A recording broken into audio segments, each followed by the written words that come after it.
po.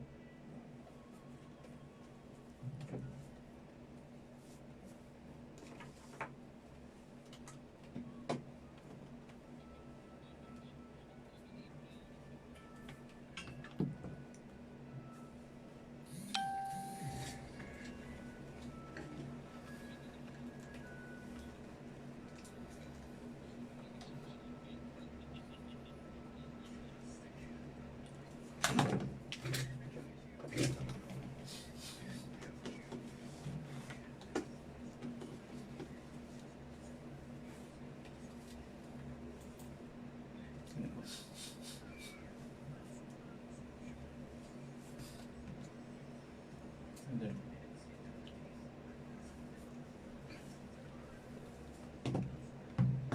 Ano ba?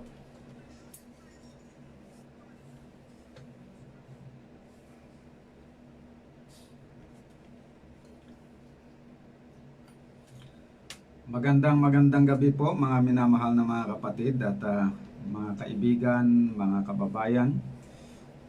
Ang ating programa, ang Tinig ng Reformasyon ay muli pong nagbabalik ngayong gabi at kasama pa rin po ninyo ang inyong lingkod para sa pagpapatuloy po ng ating ginagawa na Bible Study Series na may kaugnayan dito sa pinapag-aralan natin na mabuting balita ng kaligtasan.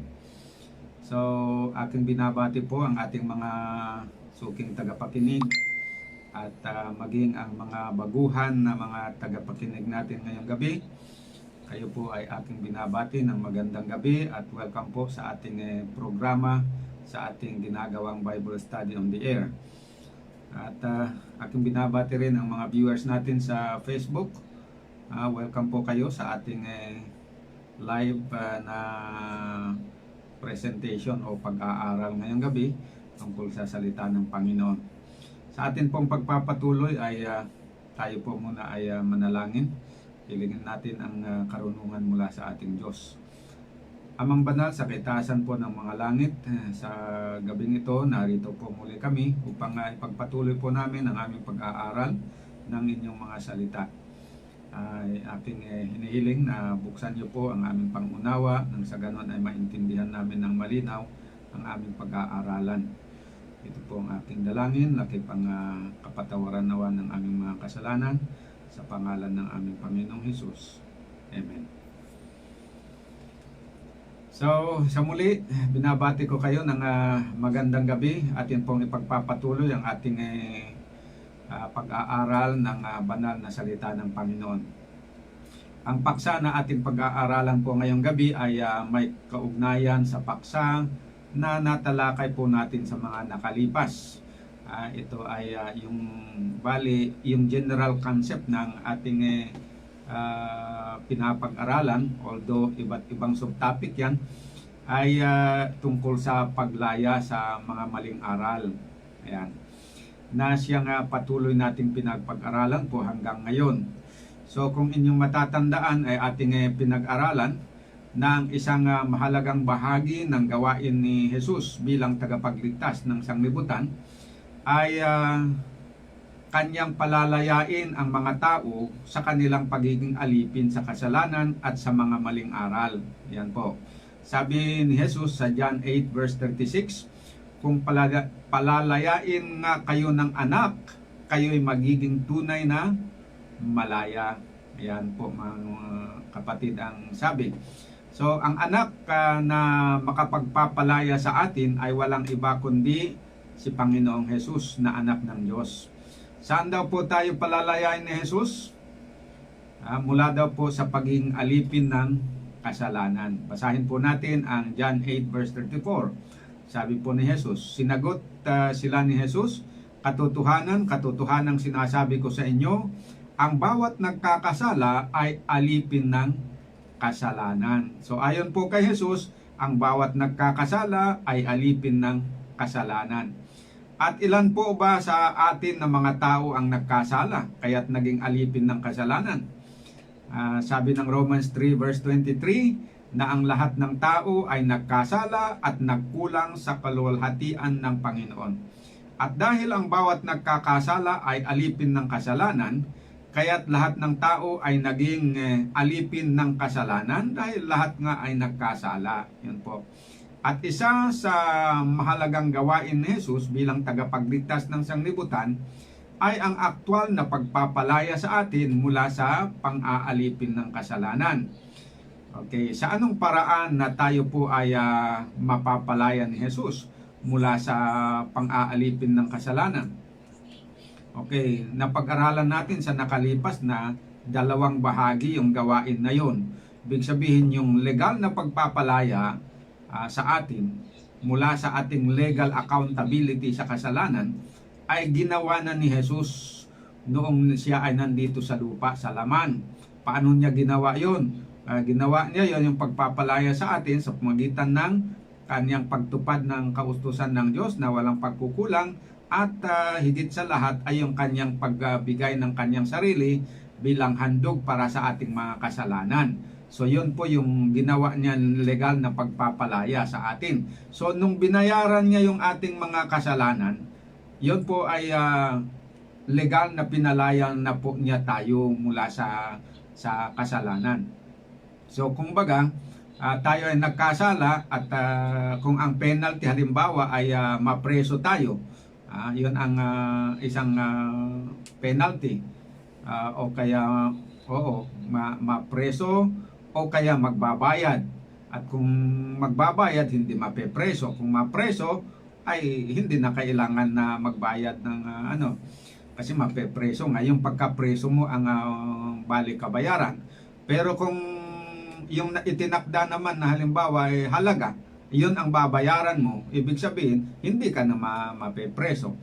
So kung halimbawa ganun na ang kalagayan ng ating kasalanan, ang tawag dito, yung kabayaran ng ating kasalanan ay siyang kamatayan. Yun actually ang kabayaran ng ating kasalanan. So dapat tayo sana ay mamatay. So habang hindi po tayo namamatay, tayo ay parang hawak ng kautusan. Hawak tayo ng kautusan ng hustisya. Hindi tayo pwedeng makalabas kasi nga tayo ay guilty. So ang ginawa ni Jesus para mapalaya tayo doon sa ating sitwasyon ay binayaran niya yung ating kasalanan. At ang binayad niya ay yung kanyang buhay. So namatay siya para mabayaran tayo, so napalaya tayong legal. Pero hindi lang yon, merong second part ng kanyang gawain na yon. At ang second part ay yung actual na pagpapalaya niya sa atin sa kasalanan, pang-aalipin ng kasalanan. Kasi ang kasalanan, naging siya na ang namahala sa atin. Nabasa po natin yan, pinag-aralan natin noon sa nakalipas. Ngayon, dito sa actual na pagpapalaya, siyempre, gawain ni Kristo yon, pero meron tayong counterpart. Kailangan na ang resulta pag tayo po ay lubos na napalaya, ibig sabihin hindi na tayo nagkakasala. Kasi sabi dito sa John 8:31-32, yung sa tama yun, no?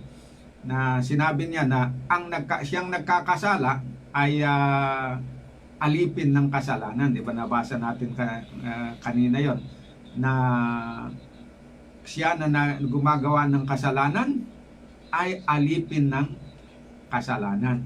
Ayan. So, para aktual na mapalaya tayo na hindi tayo alipin, kailangan pahintuin niya tayo sa paggawa ng kasalanan. Yun po yung tawag dito, yung remedyo na gagawin ng ating Panginoon Hesus. At ang paraan naman yon para huminto tayo is hindi naman basta tatalian yung liig natin, gagapusin tayo para hindi tayo makagawa ng kasalanan. Hindi po ganoon yun. Pero tuturuan niya tayo para tayo mismo, kung susunod tayo, sasabihin niyan, huwag kayong magkakasala, magpasya tayo na huwag magkasala. Ayan, sa ganon, pag hindi tayo nagkakasala, ibig sabihin malaya na tayo. Kaya lang, napag-aralan nga natin na malakas ang kaaway na tumutukso sa atin. Hindi natin kaya yon na i-resist yung temptation sa ating sarili. So si Kristo ang nangako na kailangan labanan natin yon kasama siya. Labanan natin yon kasama siya. Pero involved dito yung decision natin. At yung decision natin ay mangyayari doon kung tayo po ay matuto o mag-aral, makaalam doon sa katotohanan, yung kanyang aral. Kaya sabi ng John 8:32, malalaman ninyo ang katotohanan at ang katotohanan ang magpapalaya sa inyo. Siyempre, ang unang-una ng katotohanan yan si Kristo. Ikalawang application ng katotohanan ay ang kanyang mga aral. Ayan po. Kaya sabi niya sa John 8 verse 31-32, sinabi nga ni Jesus sa mga Hudyo na sumasampalataya sa Kanya, kapag mananatili kayo sa aking mga aral, tutuong kayo ay aking mga alagad. So dito po papasok yung kanyang aral. Kasi sa pagitan ng doktrina niya, aaralan niya tayo, doon sa doktrina na yon, doon tayo i-educate na umiwas doon sa kasalanan. Yan. So importante po yung pagsunod din natin doon sa mga doktrina na iniaaral ng Panginoon sa atin. Kasi yun ang isa na malakas na ginagamit ng Panginoon, yung kanyang aral, na kapag susunod tayo doon sa kanyang aral, makakaiwas tayo sa kasalanan. Yun. Kaya nga, kasi ang guarantee doon, pag tayo tapat, ang kanyang presensya ay sumasa atin, at kapag laging kanyang presensya ay sumasa atin at tayo ay nakikibaka na kasama siya, doon tayo magtatagumpay. Kaya sa 2 John chapter 1 verse 2, ganito pang mababasa natin, ang sino mang nagpapatuloy at hindi nananahan sa aral ni Kristo ay hindi kinaroroonan ng Diyos. Ang nananahan sa aral ay kinaroroonan ng Ama at gayon din ang Anak. Kaya kapag tayo po ay nananahan sa aral ni Kristo, ang presensya ng Diyos at ni Kristo ay sumasa atin. Ngunit kung tayo ay hindi nananahan sa aral ni Kristo, ang presensya ng Diyos ay hindi sumasa atin. Kaugnay nito ay pinag-iingat din tayo na huwag tumanggap ng mga mapandayang aral ng mga dyablo na umiira sa manghuling araw. Kasi ang ginagawa naman ng mga dyablo, yung kaaway ng Panginoon, ay ginagamit naman itong mga maling aral o maling doktrina nila para hikayatin tayo na makagawa ng kasalanan. Tulad ng ginawa niya kay Eva at saka kay Adan noon. Paano ba nagkasala si Eva? Kaya nga siya nagkasala dahil naniwala siya doon sa aral na sinabi ni Satanas, na ginamit niya yung ahas. So, ang ibig sabihin, hindi basta-basta sasabihin niya magkasala ka. Hindi, kundi tuturuan ka ng aral na ang magiging bunga ng pagtanggap mo doon sa maling aral na yon is parang maluwag na sa iyo ang magkasala. Yan. So, ganun po ang ginagawa ng kaaway, na tinuturuan tayo ng maling aral that will lead us to commit sin. At kapag tayo po ay gumagawa ng kasalanan, ibig sabihin, alipin tayo ng kasalanan. So, hindi po tayo mapapalaya. So, ang ginagawa naman ng Panginoon is tinuturuan tayo ng tamang aral na yon sana ang gagamitin natin para kontrahin yung mali na aral. So, pag parang anong tawag doon? Replacement.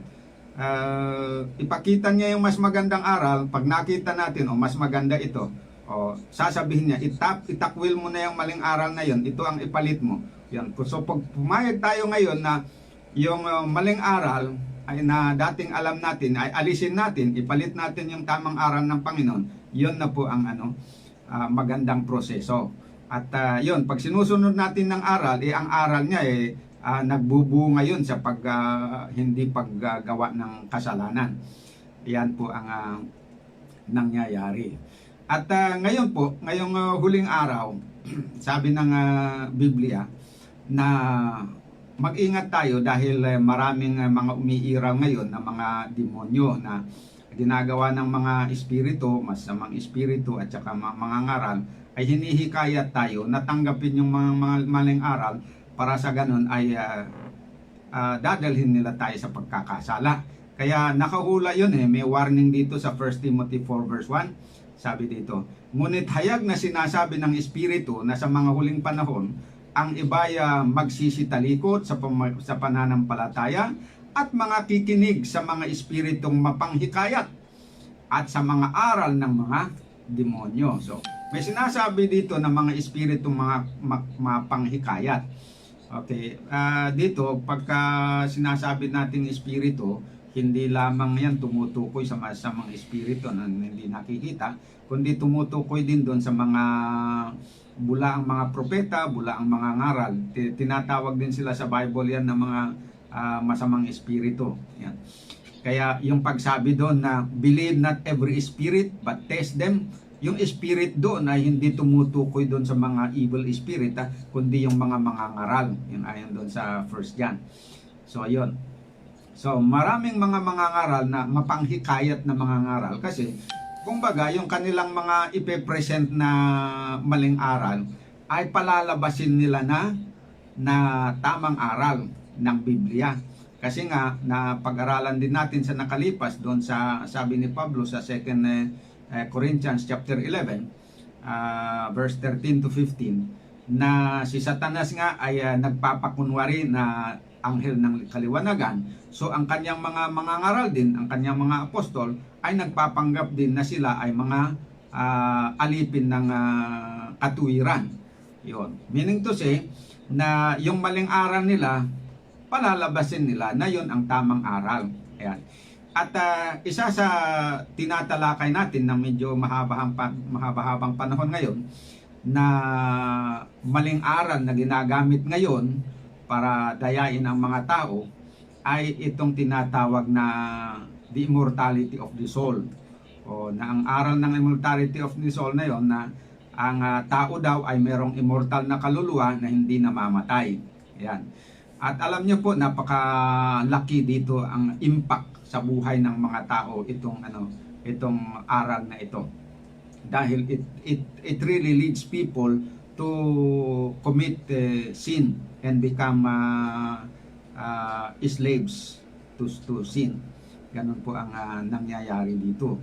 At hindi lang ito ang isang ang tawag dito aral na mali. Galing dito sa isang mali na ito na illustrate ko sa nakalipas na parang isang puno na maraming sanga.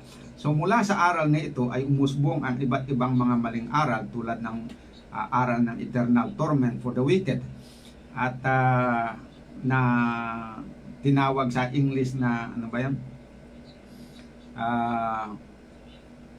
Hell o impyerno sa Tagalog. So, yung mga wicked daw ay tinotorment, pinapahirapan doon sa lugar na ang tawag ay impyerno o hell. Ayan. At alam nyo, hindi lang yan ang maling aral na umusbong galing dito sa immortality of the soul. Nakita ko pa na marami pang sangay ng maling aral na ito tulad ng sabi doon, reincarnation, tapos yung prayer for the dead. Alam nyo, may doctrine na yon, prayer for the dead. At maraming gumagawa yon, yung pinapanalangin nila yung mga patay. Meron pa yung offerings for the dead. Nag-o-offer para sa mga patay.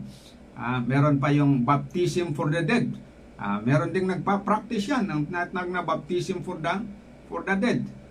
Tapos meron din yung communication with the dead. Ayun. Sa mga espiritista na kinakausap daw din nila yung mga espiritu ng mga patay, mga ganyan. So, hindi pa natin nadidiscuss yung mga yon. Pero yung tinalakay natin sa nakalipas, itong tungkol doon sa hell. Ayan. At napag-alapan natin na upang palabasin nila na ang aral tungkol sa hell o impyerno ay totoong aral ng Bible, ay isinalin nila ang Greek words na Gehenna, Tartaro at Hades na hell o impyerno. Subalit sa ating pag-aaral sa nakalipas ay ating nakita na ang Greek words na Gehenna, Tartaro at Hades, bagamat nasa Bible, sinulat nila doon sa Bible, pero hindi dapat nandun. Kasi nga wrong translation ang nangyari. Hindi dapat na nandun, pero inilagay nila doon. Kasi nga, itong mga translators, itong mga salita na ito na Gehenna, Tartaro at Hades, it-translate nila na hell. Wrongly, wrongly translated as hell. Ayan. So, pero pinag-aralan natin yon na kung bakit na wrong. Na yun palang Gehenna at saka Tartaro at Hades ay hindi dapat na i-translate yun na hell o impyerno. So hindi ko nababalikan yon. Pero merong isa na Hebrew word ngayon na hindi pa natin natalakay na translate din nila na hell. At ito ay yung Hebrew word na Sheol. Yan. Ito po yung hindi pa natin gaanong natalakay ito. Kaya ngayong gabi, ito ang nais ko na talakayan natin. Kasi ito rin yung salita na hindi mo mababasa sa New Testament kasi sinulat yung New Testament sa Greek So, Hades ang nandun. Pero sa Old Testament, hindi lang madalang pero maraming basis na mababasa mo itong salita na Sheol doon sa Hebrew Scripture. Okay? Ngayon, kung doon tayo sa English, translate nila, maraming beses na translate nila ito na hell. Kaya, lumalabas ngayon na gusto nilang palabasin na hindi lang daw aral ng New Testament ang tungkol sa hell o impyerno, kundi ito ay dati pang aral ng Old Testament Scriptures. Yun ang gusto nilang palabasin. Yan ang dahilan kung bakit yung maraming tao ngayon, yung mangyari siguro noon kasi ay madalang ang Bible kaya nagdidepende lang ang mga tao doon sa sasabihin ng kung sino nangangaral. Hindi sila nakakabasa. So, buong akala nila ay talaga na mga tama yon. So, tanggap sila ng tanggap, paniwala ng paniwala. Pero ngayon po, at hindi naman na pinagbabawal ang Bible, ang dami na pong mga Bible societies na nagpiprint ng Bible. So, there is no reason na magpatuloy pa tayo doon sa kamangmangan. We have access to the words of God now. So, dito na ngayon na natuklasan yung kamalian. Yan. Ng kamalian na dinaya pala tayo ng mga translators na mga una. Mabuti na lang na maraming mga translators ngayon na hindi na nagtatranslate, hindi na nila itinatranslate yung salitang Sheol na hell o impyerno. Kasi nakita nila na hindi tama pala yun na translation. So, some katotohanan dapat natin malaman dito is ganito. Ang salita pala na Sheol sa Hebrew ay 65 times na ginamit sa Old Testament. O, tandaan nyo yan, 65 times na ginamit sa Old Testament. At sa King James Version especially, sa bagay, sa original na Hebrew Scripture, 65 times. Tapos, 31 times na ang Sheol ay isinalin na hell sa King James Version. Okay, and then another 31 times isinalin yung soul na grave. So 31 plus 31 di 62. Tama? Yung 3 times isinalin naman na pit. Pit. Okay. Ibig sabihin hukay. Pit. Hindi yung hukay ang sa Tagalog 'yon. So naging 65 lahat. Ngayon ang tanong, bakit ganun na hindi pare-pareho ang pag-translate? 31 times i-translate nila na hell, 31 times translate nila na grave, 3 times translate nila na pit. Kaya nag-produce talaga ito ng confusion sa mga tao. At dahil doon sa 31 times na pag-translate nila na hell, yung mga tao na nagbabasa doon ay na sa translation na ito ng King James Version, ito pa naman ang most popular na translation. Walang kamalay-malay ang mga tao, unconsciously ba na naa-assimilate nila na Bible doctrine pala talaga itong hell doctrine. Kasi mababasa talaga sa Bible, biro mo yan. 11 times na mababasa doon sa hindi 11 times. Mas marami pa sa New Testament. Tapos nandun pa sa Old Testament, 31 times mababasa mo 'yon. Ayan. So unconsciously naniniwala sila na Bible doctrine daw. Not knowing na yun palang concept yung concept ng hell, na sabi na impyerno, na isang lugar na merong uh, nag-aalab na o lumiliyab na apoy na walang hanggan, na walang kamatayan, tapos nandoon na pinapahirapan yung mga demonyo at mga masasamang tao. Yung concept na yon wala pala doon sa meaning, o malayo doon sa meaning ng salita na Sheol na kanilang itrinanslate na hell. So ibig sabihin, yung Sheol na yon, yung concept ng Sheol, hindi katulad ng concept ng hell. Pero ginamit nila ngayon na translation ng Sheol. So ang tao ngayon nadaya, na akala nila pag binasa mo na Sheol, ang idea ng Sheol ay yung isang lugar na may nagliliyab na apoy na doon pinapahirapan yung mga masasama at saka mga espiritu. Yun pala yun ang deception doon. So ngayon, ibubulgar natin na hindi po tama yun.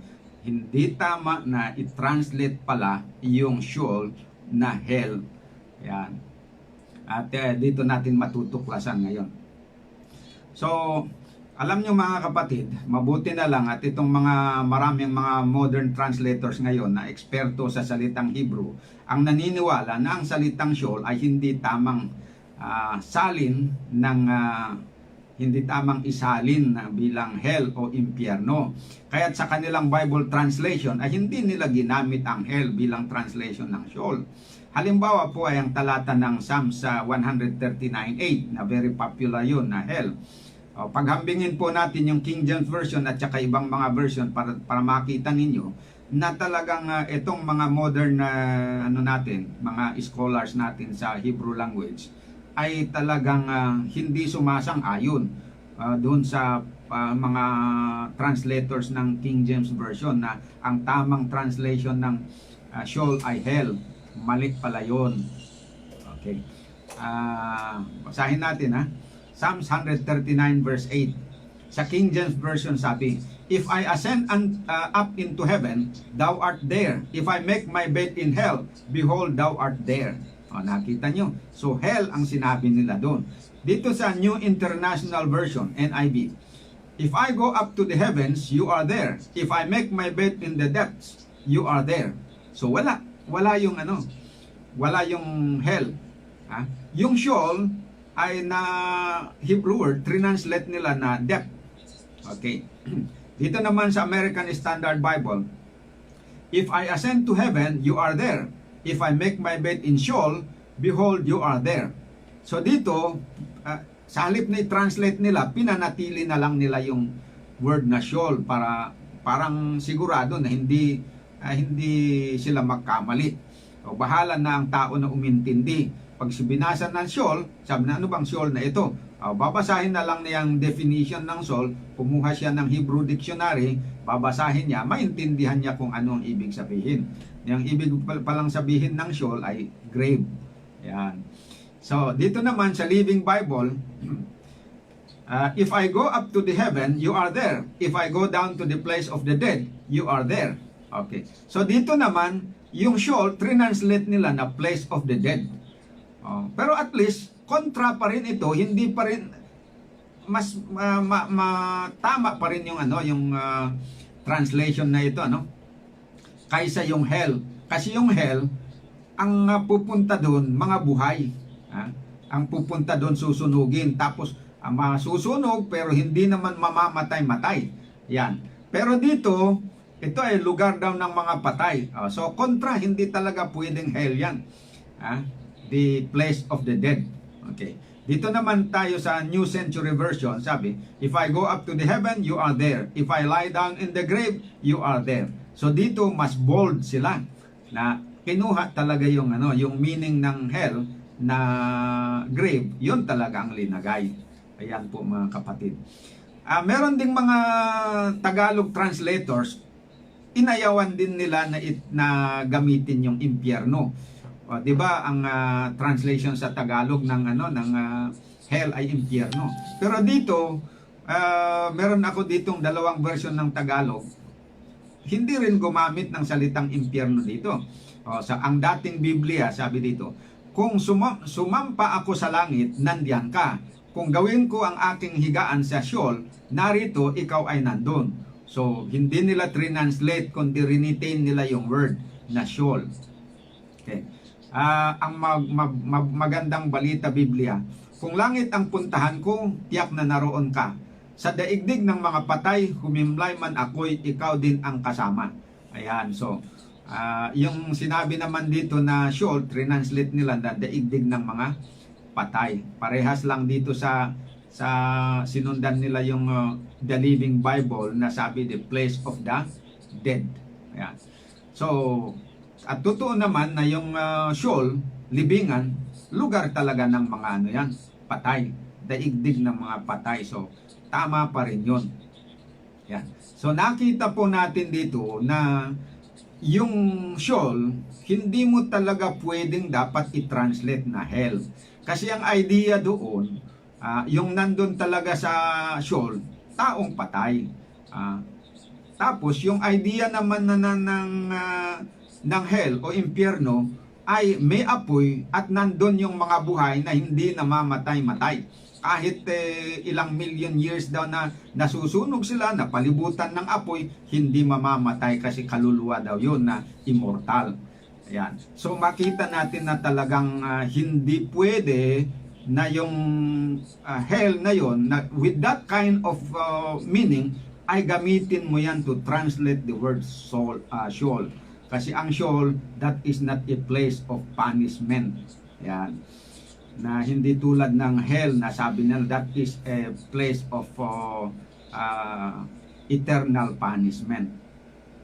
So, basahin po natin ang 1 Kings chapter 2 verse 6. Do therefore according to thy wisdom, and let not his forehead go down to hell in peace.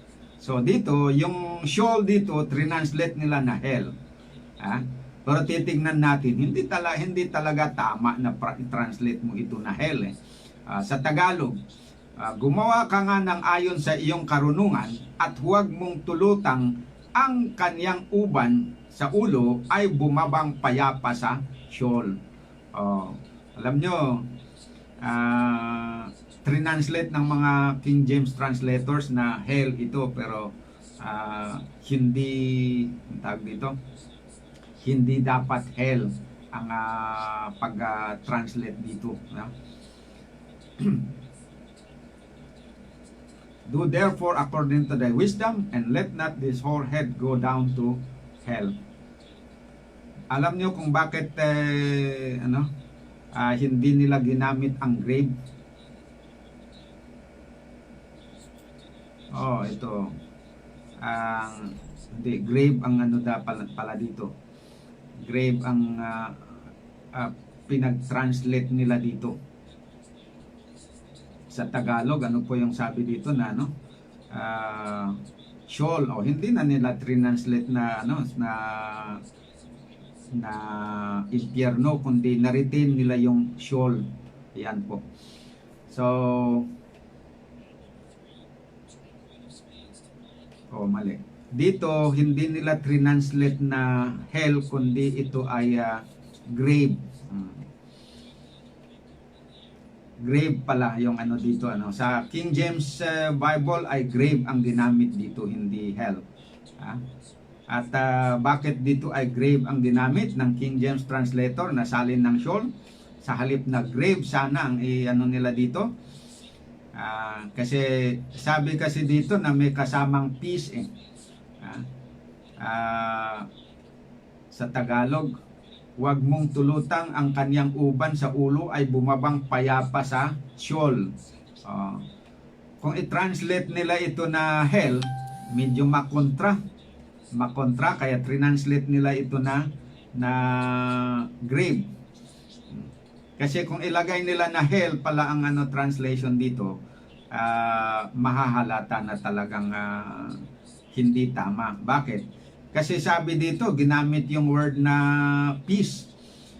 Bababa na payapa sa hell. Kontra sa aral ng hell yon, yung payapa. Kasi doon naman sa hell, sa teaching ng hell, walang kapayapaan doon.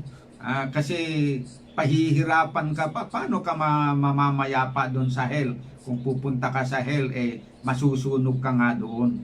Kaya iniwasan nila yon na yung contradiction, sa halip na i-translate nila na hell, i-translate nila sa tama na grave. Yan. Dito naman tayo dito sa Psalms 31 verse 17. Sabi dito, "Let me not be ashamed, O Lord, for I have called upon thee. Let the wicked be ashamed, and let them be silent in the grave." Dito, grave ang ginamit, which is tama naman na dapat i-translate nila ito na grave. Pero bakit hindi nila translate ito na hell? Bakit yung iba i-translate nila na hell, tapos dito ay translate na grave? Kasi kung i-translate uli nila dito na hell, mabubuking pa rin sila, no? Kasi sabi dito, let them be silent in the grave. Kung i-translate nila ito na hell, kontra doon sa kanilang doktrina, kasi sa hell, hindi naman sila mananahimik doon yung nasa impyerno, ayon sa doktrina nila, hindi sila mananahimik. Paano ka nga mananahimik kung tinotorture ka? So, may mga magsisigawan daw doon, dahil doon sila pinahihirapan. Hindi mo mapigilan yung mapasigaw ka talaga pag ikaw ay naghihirap. Ganon yon, kung totoo yun. Kaya, dahil sinabi dito na let them be silent in the grave, sa Tagalog, magsitahimik nawa sila sa Sheol.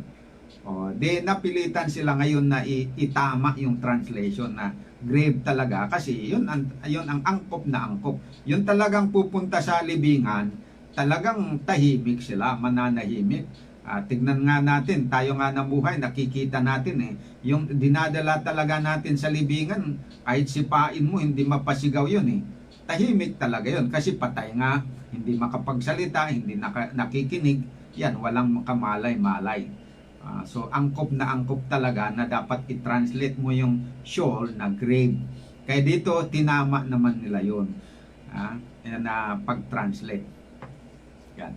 Next, dito naman tayo dito sa Ecclesiastes 9 verse 10. "Whatsoever thy hand findeth to do, do it with thy might. For there is no work, nor device, nor knowledge, nor wisdom in the grave, whither thou goest." Yung grave dito ay salin sa salitang Sheol. Yan. Kagaya din ng sa Psalms 31 verse 17. Sheol pa rin yun, na translate na grave. At saka dito sa sa 1 Kings 2 verse 6, na grave pa rin yun. Ayan, translate na grave doon sa Sheol. Okay. So sa Tagalog, dito sa Ecclesiastes 9 verse 10, "Anumang masusumpungang gawain ng iyong kamay, gawin mo ng iyong kapangyarihan, sapagkat walang gawa, ni katha man, ni kaalaman man, ni karunungan man sa Sheol na inyong pinaparoonan." So tingnan niyo, yung translator dito, ayaw din nilang i-translate yung Sheol dito na hell. Ayaw din nilang i-translate na grave. Ano kaya yun? Kaya ni-retain nila yung word na Sheol. Okay. So saan daw po, ayon sa talata, saan daw po pupunta ang tao? Sabi doon ay paroroon doon sa Sheol. Okay. Dito ay isinalin sa King James Version na grave. So yung pala yon, yung Sheol is the grave. Ayon sa context ng talatang ito, ang sinasabing pupunta sa Sheol ay lahat ng mga tao. Masamang tao siya o mabuting tao ay sa Sheol pa rin pupunta. Paano natin alam na lahat ng tao, masama man o mabuti, ay pupunta sa Sheol? Na yun yung context ng talata nito na Ecclesiastes 9 verse 10, na yung sinasabi dito na there is no device, no knowledge, nor wisdom in the grave whither thou goest. So saan papunta? Saan pa paroon ang tao? Doon sa Sheol o grave. Sa Tagalog, libingan. At alam natin na doon pupunta pala ang lahat. Kasi sa Ecclesiastes chapter 9 verse 2, kung tataas tayo, kasi verse 10 yung binasa natin, mag-adjust tayo, doon tayo sa verse 2. Sabi, "All things come alike to all." All things come alike to all. There is one event to the righteous and to the wicked, to the good and to the clean, and to the unclean, to him that sacrificeth and to him that sacrificeth not. As is the good, so is the sinner, and he that sweareth as he that feareth an oath. Oh. Sa Tagalog, iisa ang kasasapitan ng lahat. Ang mangyayari sa matuwid ay nangyayari rin sa di matuwid. Ganon din sa mabuti at sa masama, sa malinis at sa marumi, ayon sa kautusan. Sa naghahandog at sa hindi naghahandog. Ang nangyayari nga sa mabuti ay siya ring nangyayari sa masama. Walang pagkakaiba ang nangyayari sa marunong tumupad sa pangako at sa sumisira sa pangako. So, yun, very clear yung sinabi, ano? Iisa ang kasasapitan ng lahat. Iisa ang magiging karanasan ng lahat. Yung mabuti man at saka yung masamang tao, pareho ang kasasapitan. Ano ba yung tinutukoy doon na pareho ang kasasapitan? Basahin natin ang Ecclesiastes chapter 3 verse 19 and 20. Sabi dito, yung iisang mangyayari daw doon sa masama at mabuti. Sapagkat ang nangyayari sa mga anak ng mga tao ay nangyayari sa mga hayop, sa mga makatuwid bagay, isang bagay ang nangyayari sa kanila. Kung paanong namamatay ang hayop, gayon din namamatay ang tao. Silang lahat ay may isang hininga at ang tao ay wala ng karangalang higit sa hayop, sapagkat lahat ay walang kabuluhan. Lahat ay nagsisiyaon sa isang dako, lahat ay buhat sa alabok, at lahat ay nangauuwi sa alabok. So ano daw po ang yung iisang nangyayari sa lahat ng tao at pati hayop pala? Mabuti man na tao, masama, iisa ang kasasapitan. Iisang karanasan ang mararanasan nila. Ano yon? Yung kamatayan. Lahat po sila ay namamatay. So, lahat sila ay namamatay, pare-parehong namamatay. At yung patutunguhan nila, iisa rin. Saan sila patutungo? Yung nabasa natin, lahat sila ay pupunta sa libingan. Pero dito, sa halip na libingan na sinabi, sabi, lahat ay nangauuwi sa alabok uli. Ayan. Yun pong pupunta sa libingan, parehas lang yun sa sinabi na nangauuwi sa alabok. Kasi yung ilalagay natin sa libingan, yan ay mabubulok din yan at magiging alabok. Yan. Whether we like it or not, tayo magiging alabok. So, yung dadalhin sa libingan, babalik sa pagkaalabok. Yan daw po ang sasapitan ng lahat, masama man o mabuti. At yung sinasabi doon na grave ay Sheol. So yung mga patay, mabuti at masama, doon talaga sila pupunta sa Sheol. Ayan po ang tama doon. No? Ngayon, alam nyo, kung i-translate nila dito sa Ecclesiastes 9 verse 10, yung Sheol na hell, ay mabubuking sila. Kaya nakita mabubuking sila na talagang halatado na wrong translation talaga yon. Kasi makikita yung na contradiction talaga doon sa kanilang doktrina na ang hell daw ay may nagliliyab na apoy at na walang hindi namamatay at doon sinusunog yung mga kaluluwa ng mga tao na hindi rin namamatay-matay. Pero dito ay sinabi kasi na yung pupunta sa libingan ay wala doon sa pupuntahan. Basahin natin yung pupunta sa libingan ay wala daw pong knowledge doon. At sabi, at ano ang kalagayan ng mga pupunta sa Sheol? Wala silang malay, wala silang kaalaman, wala silang gawa. Ayan po ang sinasabi ng Ecclesiastes 7 verse 9 verse 10. Sapagkat walang gawa, ni kathaman, ni kaalaman man, ni karunungan man, sa Sheol na iyong pinaparoonan. So kung ilagay nila dito na hell, kontrang-kontra sa kanilang doktrina yon, mahahalata na wrong translation talaga sila. Kaya kailangan na itama talaga nila yung pag-ano dito para hindi mabuking yung kanilang ginagawa. So si Job, mga kapatid, alam niya na talagang pag siya ay pupunta din doon sa Sheol. Yung sinasabi ni Solomon, yun din ang alam ni Job. Sa Job 7 verse 9 sabi, "As the cloud is consumed and vanished away, so he that goeth down to the grave or the Sheol shall come up no more." Saan pupunta yung yung mga namatay? Doon sa Sheol. Ano yung Sheol? Grave. Tama din ang pag-translate ng King James Version dito na grave. Sa Tagalog, kung paano ang ulap ay napapawi at nawawala, gayong siyang bumababa sa Sheol ay hindi naaahon pa. So Sheol talaga yon, yung libingan. Job chapter 14 verse 12 and 13. "So man lieth down and riseth not till the heavens be no more, they shall not awake, nor be raised out of their sleep. Oh, that thou wouldest hide me in the grave." That is Sheol pa rin yun. "That thou wouldest keep me secret until thy wrath be past, that thou wouldest appoint me a set time and remember me." Ayan mga kapatid. So, ang Sheol dito, ang tamang translation is grave talaga yan. Grave ang tinutukoy. Kaya sa Tagalog, hindi nila translate na grave. Sheol, pinanatili nila yung word na Sheol.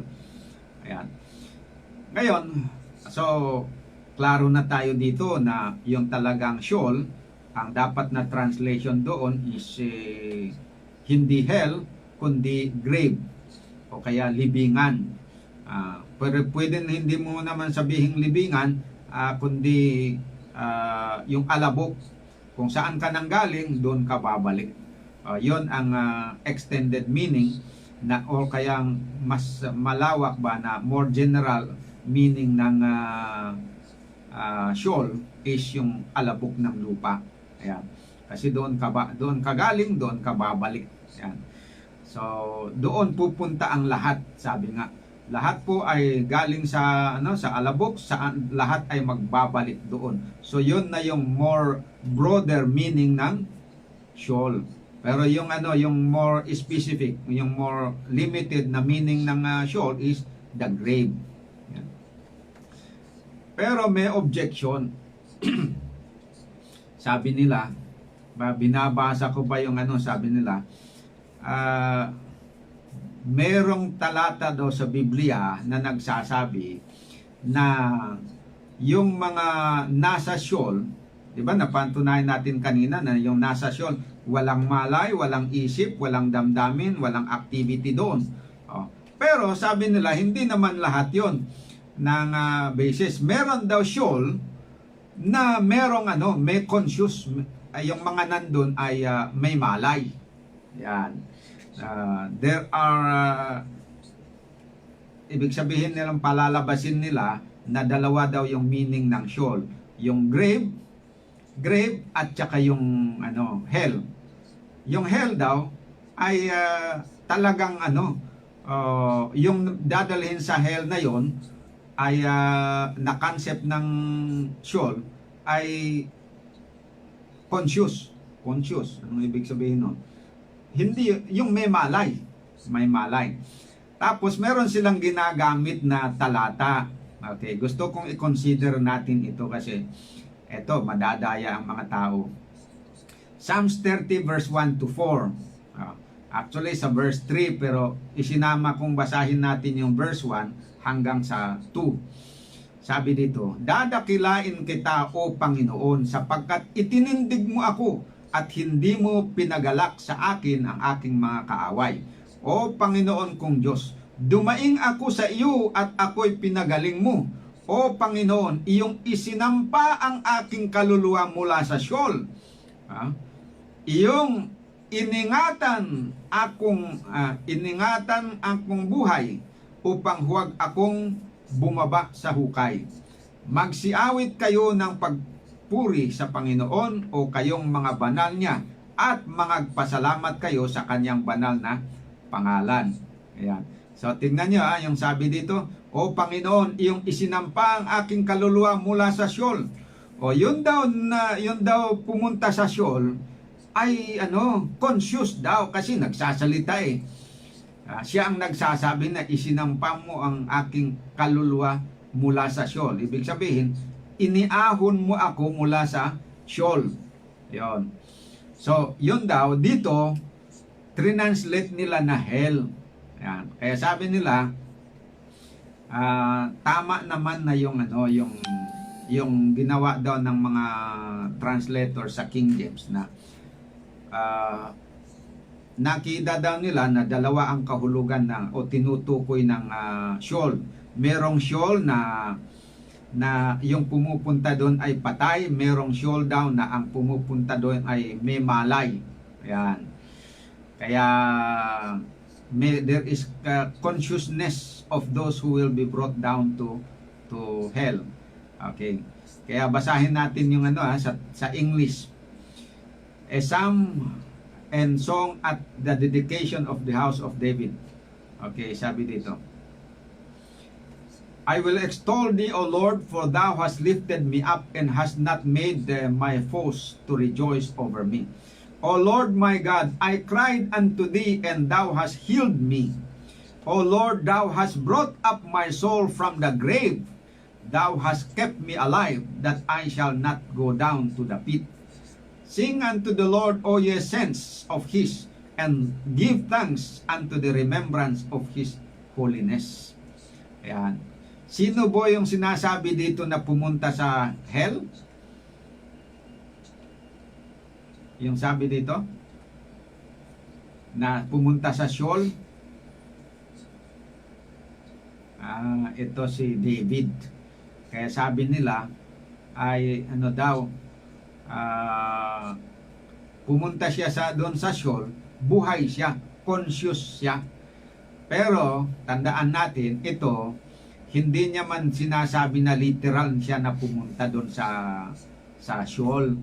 Siya ay buhay, siya ay nagkasakit, tapos tapos pinagaling siya ng Panginoon.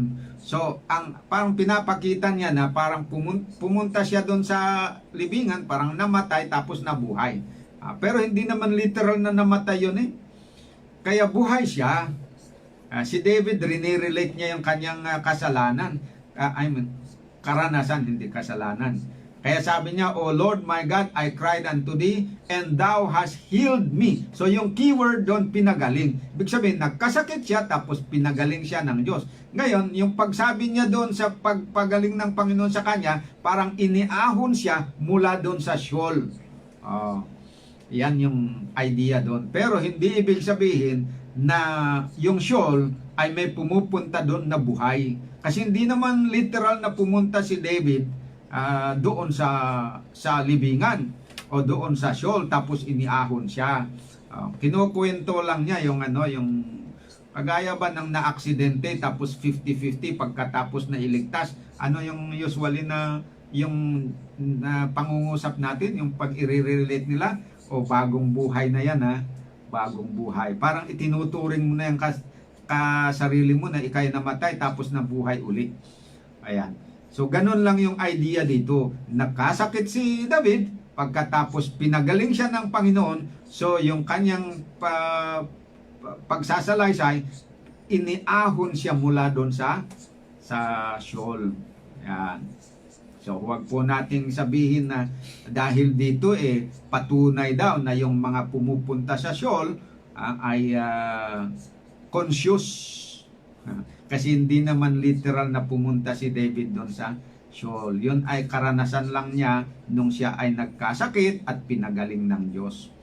Okay, next. Meron pang isa dito.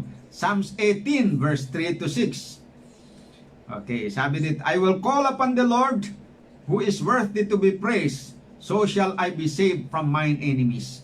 The sorrows of death compassed me, and the floods of ungodly men made me afraid. The sorrows of hell compassed me about. The snares of death prevented me. In my distress I called upon the Lord, and He cried cried unto my God, and He heard my voice out of His temple, and my cry came before Him, even into His own ears. Bakit nila ginamit ito? Kasi yung verse 5 sabi, the sorrows of hell compass me.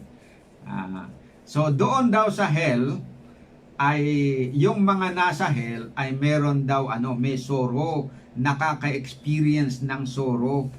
Ayan. Pero hindi pa rin tama 'yon, mga kapatid. Itong mga pangungusap din ni David, karanasan niya ito nung siya ay hinahanting ng kanyang mga kaaway. Kaya sabi niya dito, I will call upon the Lord, who is worthy to be praised, so shall I be saved from mine enemies. Yan. So yung sorrows of hell na sinasabi niya dito ay yung nararanasan niya na sorrow nung siya ay kasalukuyan po na hinahanting ng kanyang mga kalaban, yung kanyang mga kaaway. Okay. So i-compare na yon na sinabi niya na dinescribe ngayon as sorrows of hell. Na parang sabi niya, the sorrows of hell compass about me. The snares of death prevented me. In my distress I called upon the Lord and cried unto my God. He heard my voice out of his temple, and my cry came before him into his ears. Tapos iniligtas siya ng Panginoon from his enemies. Dinescribe ngayon na panang doon, parang katulad din yung kanina na nagkasakit siya, tapos pinagaling ng Panginoon. Ngayon, ang pag-relate niya doon, ikino-compare niya na parang siya ay iniahon mula doon sa hell. O kaya sa Sheol. Dito naman po, Sheol, kasi Sheol ang tama dito eh. Parang pumunta siya sa libingan tapos nabuhay uli. Yun po yung pag-explain niya sa kanyang karanasan na nagkasikit tapos siya ay pinagaling. Dito naman, napalibutan siya ng kanyang mga kalaban, tapos nakadama siya ng sorrow, napighati ang kanyang puso, nanalangin siya sa Panginoon, iniligtas siya ng Panginoon. So yung sa kasalukuyan na siya po ay napalibutan ng kanyang mga enemies, yung nararamdaman niya doon na sorrow, yun ang dinescribe niya, the sorrows of hell compass me about. Pero hindi naman sinabi na pumunta siya doon talaga sa Sheol. Hindi siya pumunta doon sa Sheol. So sa Tagalog sabi dito, ang mga tali ng Sheol ay nasa buong palibot ko. Tali naman ang sinasabi dito, pero sa sorrows of hell, paano kaya na translate dito, ang mga tali ng Sheol ay nasa buong palibot ko, at ang mga silo ng kamatayan ay dumating sa akin. That was when the time noong ang mga kalaban niya ay napalibutan siya. Okay, pangatlo na ginagamit nila na talata, ano na dito? Sabi nila, hindi grave daw ang hindi tama na i-translate mo ang Sheol na grave. Na kasi ang nandun daw sa grave ay yung mga namamatay. May tamang translation daw na yung isa na tamang translation daw ng Sheol ay yung hell, kasi buhay yung nandun. Pero tingnan natin Jonah chapter 2 verse 2, 1 and 2.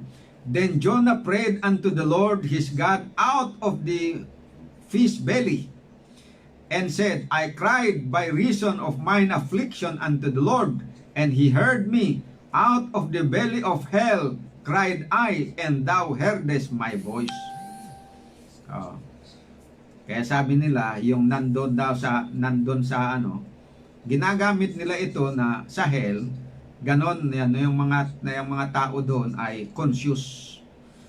So they use this text, Jonah 2 verse 2, to prove na yung daw mga pumupunta sa hell ay conscious. Yung pumupunta sa Sheol ay conscious. Para mapabulaanan nila yung sinasabi natin na aral ng Biblia sa maraming talata na nabasa natin, na yung pupunta sa Sheol ay walang doon, walang walang knowledge, walang malay ang tao, wala lahat. All his love, his emotions, nawala lahat. At wala silang pakialam doon sa nangyayari dito sa lupa. Ngayon, ginamit nila ito para patunayan na there is consciousness of those who go to Sheol are conscious. Kasi dito, yung hell na translate nila na hell dito is Sheol. At nandun, yung pumunta doon sa Sheol na yon ay conscious. Pero alam niyo mga kapatid, ito very unique na paggamit dito na ni Jonah, si Jonah ang sumulat. Nung pong dinidescribe niya dito ay nung nandun siya sa ilalim ng tiyan ng isda. So yun po, nasa tiyan siya ng isda at doon nanalangin siya. So conscious siya, hindi siya na-unconscious. Nanalangin siya doon sa loob. Pero siya ay buhay na buhay, hindi siya namatay. So yung pag-describe niya doon, siyempre nandun siya sa ilalim para bang nailibing. Pakiwarin niya doon ay nailibing. Kaya nga din-describe niya doon na Sheol. Siya ay nasa Sheol. Kasi parang nailibing. Biro mo naman na parang linamon ka ng isang malaki na isda, di nandun ka sa kanyang tiyan. Siyempre, hindi naman siya namatay. Pero kung ito naman, natatawa ako dito kasi kung ito ang gagamitin natin na prueba na meron talagang nang tinutukoy dito ay hell. Tignan nyo, wala namang apoy doon sa pinuntahan ni Jonah. Hindi rin pwedeng makasuporta doon sa doktrina ng hell o impyerno. Kasi dito, wala namang apoy. Tapos nananalangin. Yung doktrina ng hell, sabi nila, yung pupunta doon, walang pag-asang maligtas. Kahit sila'y manalangin doon, hindi papakinggan ng Diyos. Hindi sasagutin. Pero dito, itong si Jonah, nandun siya sa hell, nanalangin siya, pinakinggan ng Panginoon.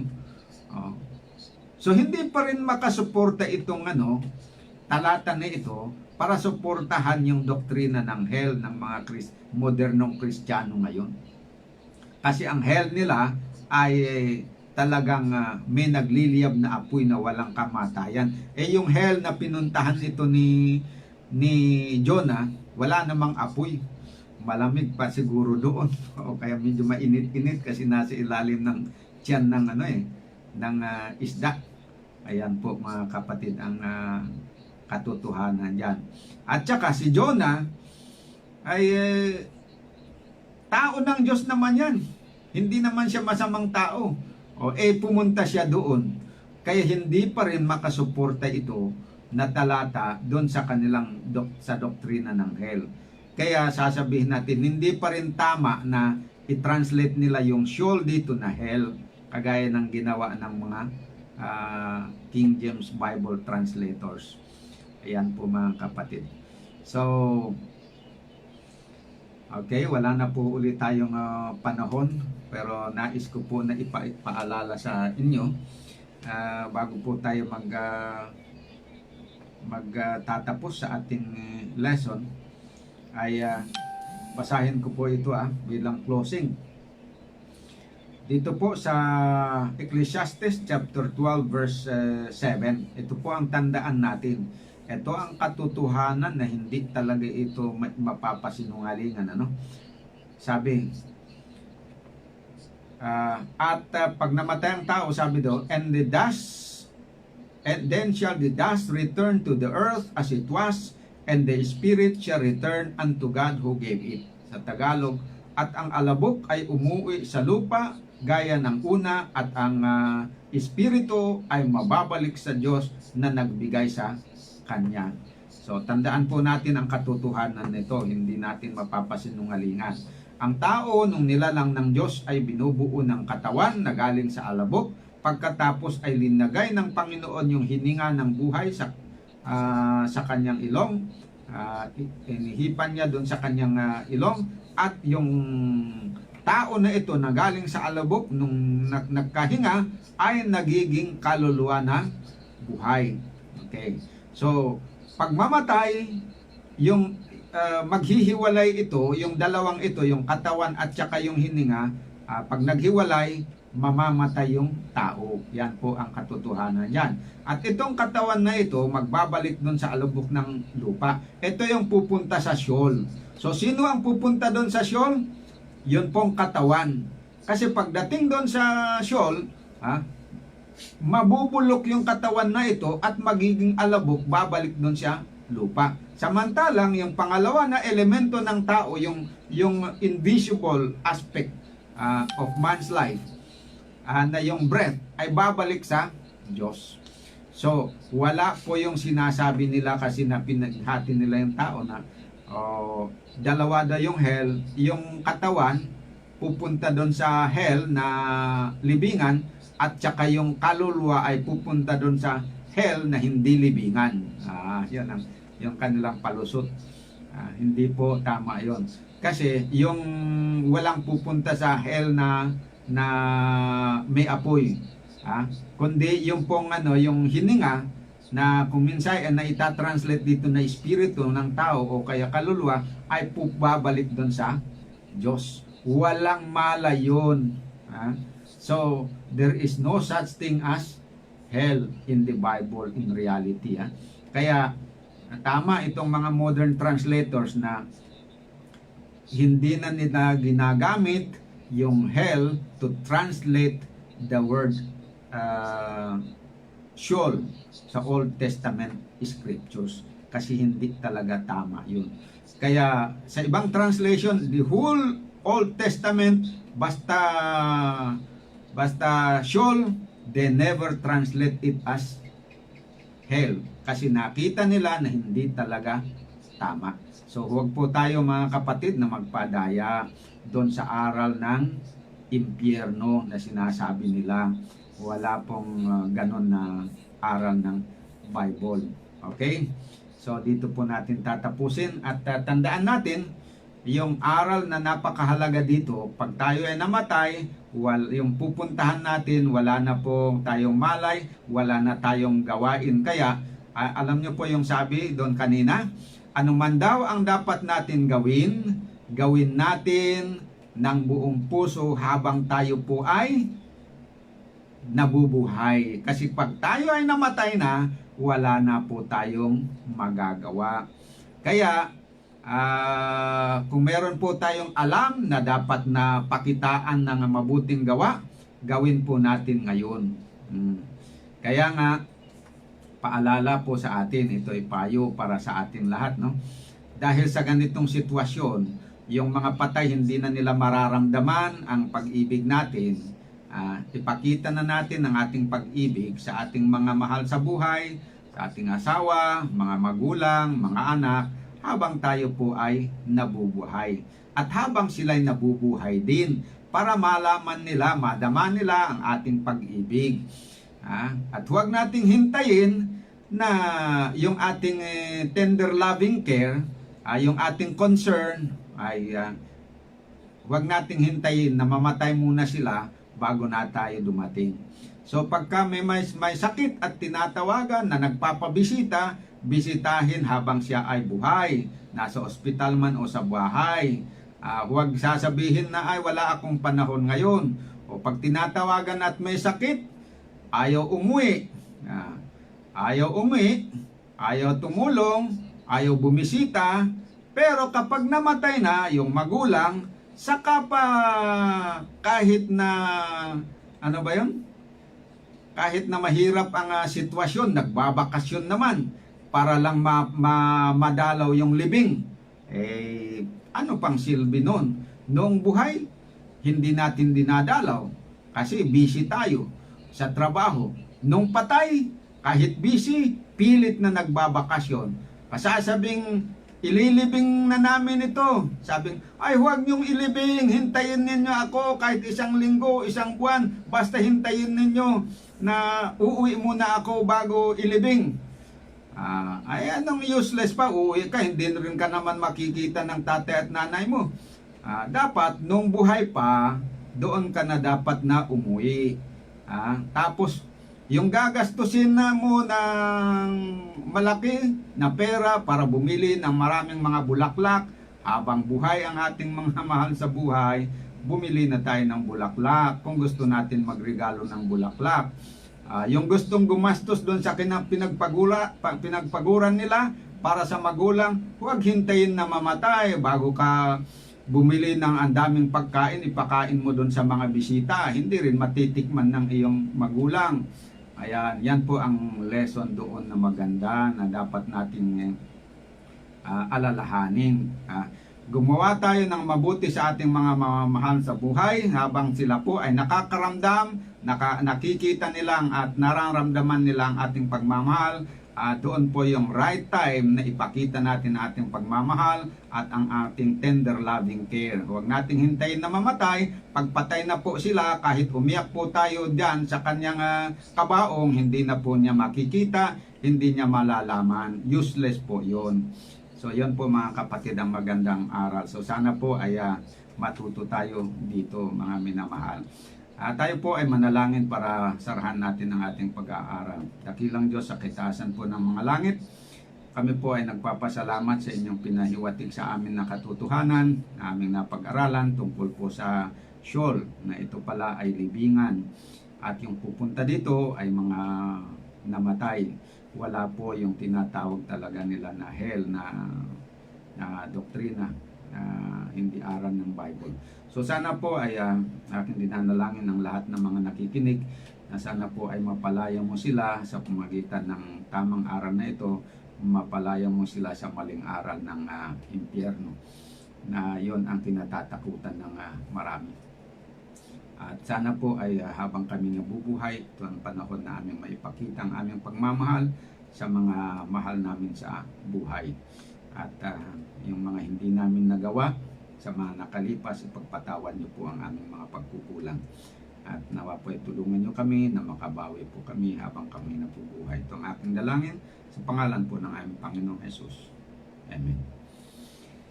Okay, good evening po. Good night sa inyong lahat. Maraming salamat sa inyong pagpapatnubay sa ating leksyon. Nawa po ay nakatulong muli itong ating Bible study ngayong gabi.